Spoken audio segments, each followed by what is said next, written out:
Cara memotong pipa yang sudah terpasang, kita berencana untuk mengganti pipa ini dengan pipa yang baru. Nah, kita gunakan pipa seperti ini. Kebetulan kita dapat mereknya ini ya. Nah, mereknya ini, dan ini katanya 0,6 mili. Ini untuk pipa AC yang 1 PK. Karena pipa yang lama ini mengalami kebocoran. Nah, ini tanda-tanda bocor di sini. Ini ada minyak. Jadi kita mau ganti. Nah, cara untuk melepas nepel ini yaitu dengan cara kita gunakan cutter pipa. Ini cutter pipa. Baik, kita langsung saja ya, kita longgarkan cutter pipa. Lalu kita masukkan ke dalam ini pipa ya, kita masukkan. Lalu kita putar, satu putaran putar sedikit, satu putaran putar sedikit, satu putaran, dan seterusnya ya. Putar sedikit, satu putaran putar sedikit, satu putaran putar sedikit, dan seterusnya sampai pipa ini putus ya. Apabila cutter kita masih baru atau sangat tajam, mungkin pekerjaan ini akan lebih mudah, atau kita menggunakan cutter yang mereknya lebih ternama dan berkualitas. Dan ini kita terus saja berputar begini ya, seperti terus saja sampai nanti akhirnya dia putus. Oke. Nah, seperti ini ya, putus. Pada saat putus maka pelaringannya bisa keluar. Oke, nah ini adalah nepel 3/8. Dan kita buka lagi yang satunya, kita longgarkan ya. Ini kita masukkan ke sini, kita potong seperti tadi, kita putar sedikit, putar ini ya, diputar ya, set, putar ke kanan, set, nah, putar nggak usah terlalu dalam putarnya, takutnya nanti malah tidak rata. Jadi putar saja searah jarum jam, 2 putaran, 1, 2 ya, gitu ya. Putar searah jarum jam terus. Nah, wah, jatuh. Oke, pipa ini sudah tidak kita gunakan lagi karena sudah mengalami kebocoran atau pori-pori, dia sudah terjadi pori-pori yang aus. Jadi kita tidak gunakan lagi. Ya, mungkin kita buang ya karena tidak digunakan. Nah, ini kita setiap unit AC selalu menggunakan 2 buah nepel ukuran 3/8, 2 buah ukuran 3/8, dan 2 buah ukuran 1/4. Nah, ini 1/4-nya ya. Ini yang ukuran 1/4. Ini juga kita akan lepas yang 1/4-nya. Kita lepas ya. Sama, putar ya, terus kita putar.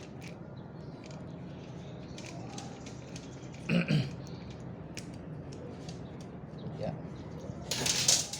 ini sudah putus, ini tinggal didorong, ambil. Nah, ini kita buang saja, udah nggak dipakai. Nah, ini adalah pipa 1/4. Yang ini tadi pipa 3/8. Ya, kelihatan nggak di sini? Nah, ini 1/4, yang ini 3/8. setiap AC menggunakan pipa 3/8, nepelnya 2. Yang pipa 1/4, nepelnya juga 2. Jadi standarnya seperti itu. Ini kita buka lagi, kita potong. Oke. Kita potong. Kita potong sampai putus ya, sampai putus. Kita gunakan cutter ini supaya pada saat memotongnya itu rapi, ya, rapi, bulat, ya, itu. Dan sehingga ini mudah untuk dikeluarkan. Oke, kita sudah mendapatkan dua buah 1/4, 2 buah 3/8. Nah, untuk pipa yang bekas ini sebaiknya jangan digunakan lagi. Kami sarankan tidak digunakan lagi, tapi kita buang saja, ya. Sudah tidak layak digunakan lagi, jadi kita buang. Kita gunakan pipa baru, ya, pipa baru. Apabila jarak dari indoor ke outdoornya itu dekat, katakanlah 60 cm sudah bisa menggunakan pipa ini, atau 1 meter sudah bisa menggunakan pipa ini. Namun kami menyarankan tetap menggunakan pipa sepanjang minimal 3 meter, ya, sepanjang 3 meter. Jadi boleh 2,5 meter, tapi minimal 3 meter, supaya mendapatkan hasil yang sangat baik dan bisa diandalkan. Baik, sekarang kita mencoba memasang nepel untuk di pipa ini. Nah, pertama kita kupas ininya. Oke, kita kupas. Nah, potong. Yang pipa ini juga kita potong.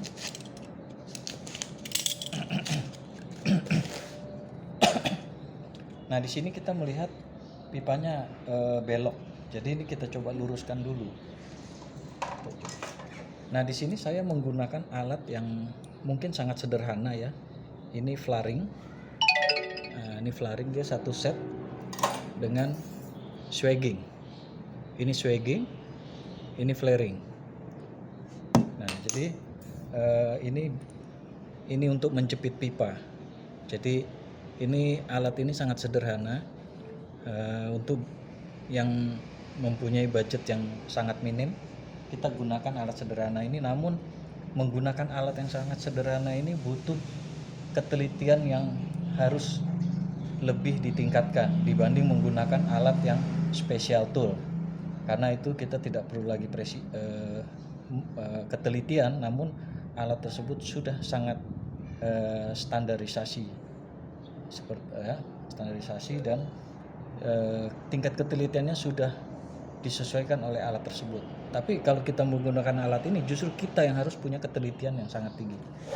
Pada saat kita menemukan pipa yang bengkok seperti ini, jangan langsung dibuat flaring, ya.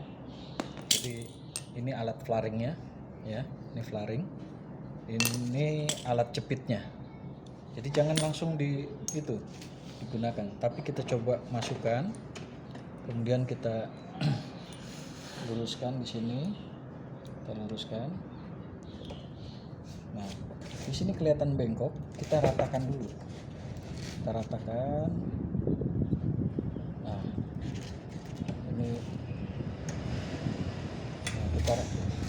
masih kelihatan miring, ya, kita ratakan dulu. Nah, sudah bagus. Ini kita lepas, kemudian kita coba. Kalau yang ini sih nggak usah pakai jepit, ya, ini pakai jempol aja, insya Allah bisa. Tapi karena ini pipanya pipa tebal, mungkin jari saya tidak kuat menahan, jadi saya gunakan alat penjepit ini supaya lebih efisien tenaga yang dikeluarkan. Oke. Nah, biasanya kalau kita beli pipa, ya, beli pipa AC itu selalu potong menggunakan tang seperti ini. Dipotong. Pada saat dipotong maka terjadilah jepit. Jepit seperti ini, ya, jepit seperti ini. Jadi kita harus potong dulu, kita ratakan dulu sebelum kita lakukan flaring. Oke, kita lakukan seperti tadi, seperti pemotongan awal.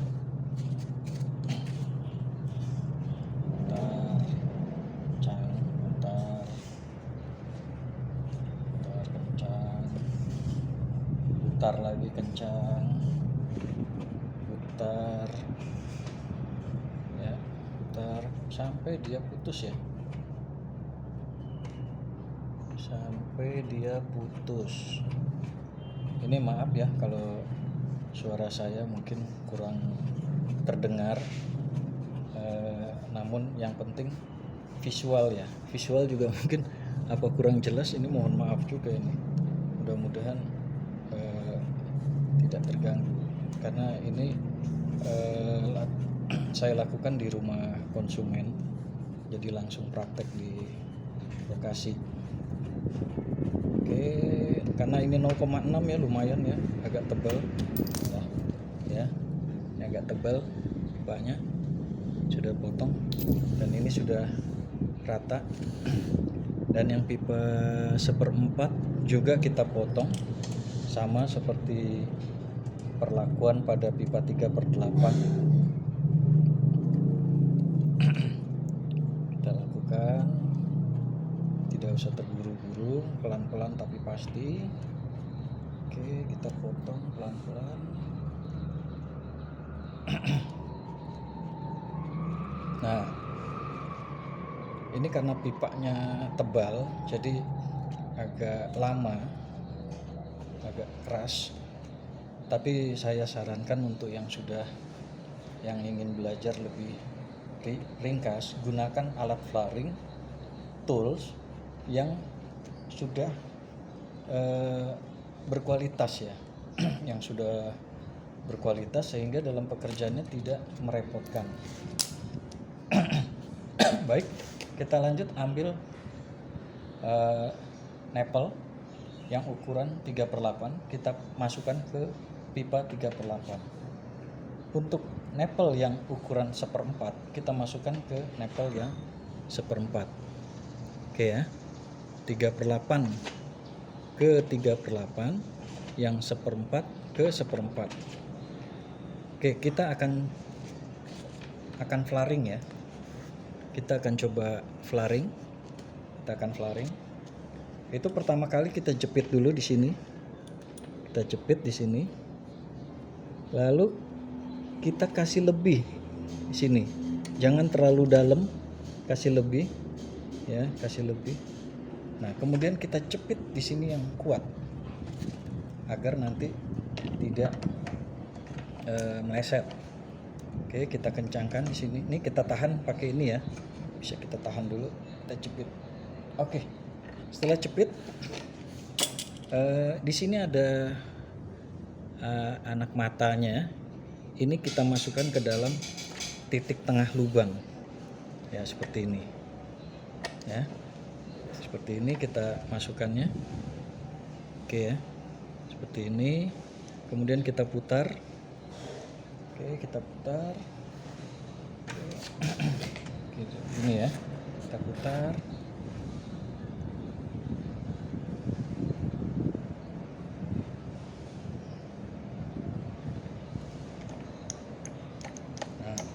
Kita putar setengah putaran, kemudian kita balik, kita putar lagi setengah putaran karena alat ini kurang presisi. Jadi kita butuh 2 kali balik. Kita putar lagi, 1, 2, 3. Oke.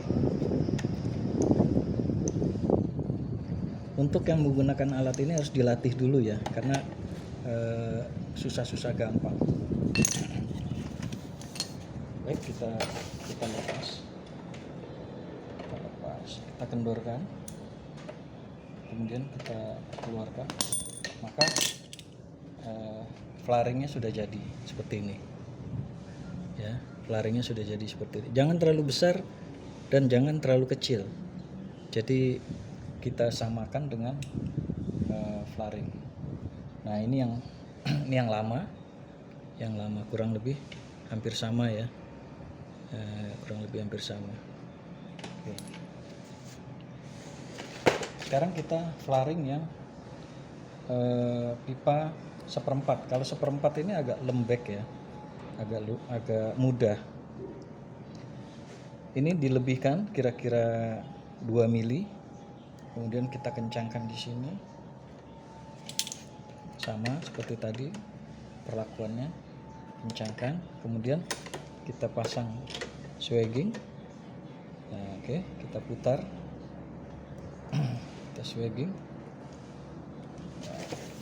Oke, kita bisa terlihat ya di sini ya, 1, 2, 3. Nah, saya 3,5 putaran kali 3 saya balik, kemudian saya putar lagi setengah putaran kali 3. 1, 2, 3. Oke, saya rasa cukup, tapi memang ini perlu dilatih karena tidak bisa langsung akurat ya. Oke, setelah dilepas maka hasilnya adalah seperti ini ya, seperti ini. Oke, sampai di sini yang bisa kami sampaikan kepada teman-teman semua. Sesudah ini nanti kita juga akan flaring yang sebelah sini, cuma caranya sama dengan cara yang tadi. Silakan diulang videonya untuk mendapatkan hasil. Dan untuk pipa, kami sarankan cari yang pipa yang terbaik, pipa yang bagus. Bisa kita tanyakan kepada teman-teman kita yang satu profesi, supaya kita tidak menjual pipa yang berkualitas kurang baik kepada konsumen. Kita jaga mutu, apalagi kita adalah teknisi yang sangat baik dan berkualitas, maka kita gunakan juga spare part yang berkualitas. Baik, itu dulu yang bisa saya sampaikan. Nanti apabila ada kesalahan silakan di komen, ada pertanyaan silakan di komen, dan jangan lupa subscribe. Kita sama-sama belajar di sini. Hanya mungkin ada beda cara menggunakan alat. Kadang alatnya beda. Kebetulan saya punyanya hanya ini, jadi ini yang bisa saya sampaikan. Terima kasih. Wassalamualaikum warahmatullahi wabarakatuh.